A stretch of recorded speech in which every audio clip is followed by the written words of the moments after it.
Assalamualaikum warahmatullahi wabarakatuh. Pada kesempatan kali ini saya menceritakan kisah karomah Kiai Asad Syamsul Arifin. Kiai Asad Syamsul Arifin, pendiri pesantren Salafiyah Syafi'iyah, Sukorejo Asem Bagus Situbondo.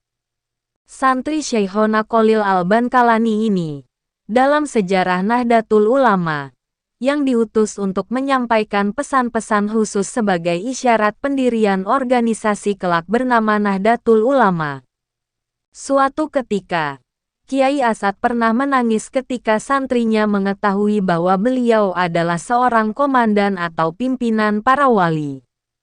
Tidak ada yang menyangka, ternyata mursyid 13 tarekat tarikah dan ulama besar Nahdlatul Ulama ini adalah seorang wali kutub pimpinannya para wali.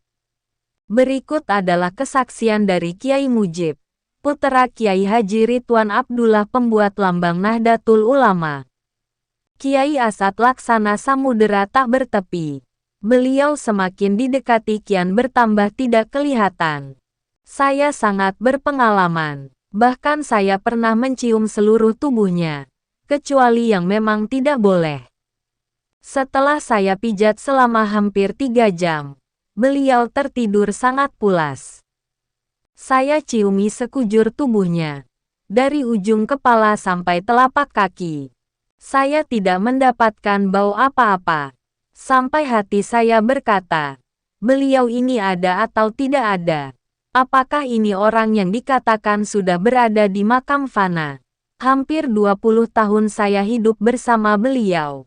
Tambah dekat dan tambah lama. Semakin tidak kelihatan. Sulit ditebak. Saya baru diberitahu dan mengerti. Baru yakin siapa beliau ini. Setelah saya sampai di Madinah tahun 1987 saat ditunjuk sebagai petugas haji oleh pemerintah. Sebelum berangkat haji, saya pun minta izin kepada beliau.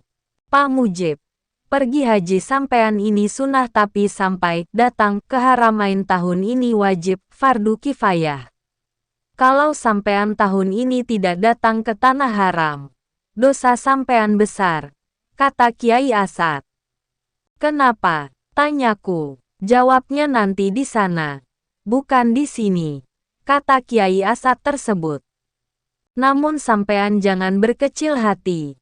Sampean saya pinjami ijazah. Setelah pulang, ijazah tersebut harus dikembalikan. Tidak boleh dipakai terus. Kalau saya sudah hafal bagaimana, Kiai? Tanyaku. Ya terserah.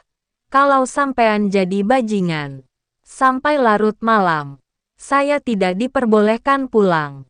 Saya disuruh pulang besok pagi. Tapi ijazah itu tidak dipinjamkan sampai saya tertidur. Ternyata dalam tidurku itu saya ditalkin ijazah.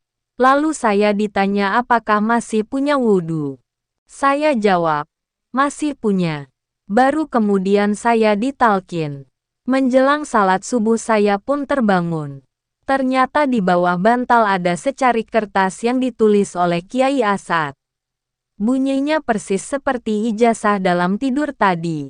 Mungkin beliau takut saya lupa untuk diamalkannya.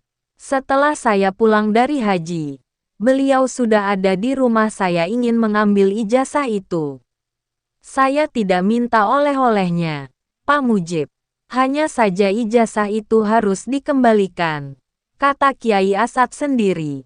Mungkin ijazah itu takut disalahgunakan. Alhamdulillah saya berhasil menunaikan ibadah haji. Ada beberapa peristiwa yang saya alami, yang hanya bisa saya ceritakan kepada Kiai Asad. Semuanya saya ceritakan. Lalu saya bertanya, ada satu Kiai yang menyangkut panjenengan. Loh, sampean ke sana mau ngurus saya juga ya? Tanya Kiai Asad dengan nada marah. Saya pun dimarahi oleh beliau. Sampean ke sana dengan saya pinjami ijazah segala. Jadi ngobjek saya juga ya? Kurang ajar sampean ini, katanya agak marah. Ya tidak begitu, Kiai. Masa saya sudah ikut panjenengan hampir 20 tahun. Kok tidak tahu siapa sebenarnya panjenengan? Jawabku. Lah iya. Sampean ngobjek. Ingin tahu saya. Apa hasilnya? Saya disuruh membacakan ayat di hadapan panjenengan. Ayat apa? Tanya Kiai Asad. Ayat Al-Quran. Dengan syarat.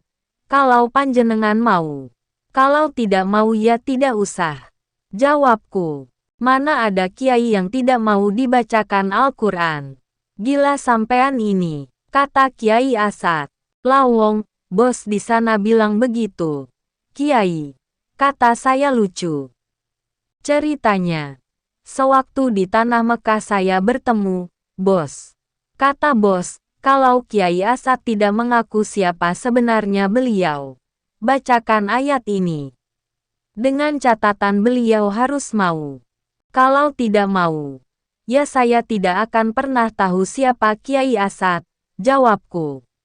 Karena itu saya pun mendesak, bos itu. Lalu, bos berkata, ya, tidak maunya itu ngakunya. Saya lalu membacakan ayat yang dimaksud di hadapan Kiai Asad. Belum selesai saya membaca ayat tersebut, Kiai Asad menangis sejadi-jadinya.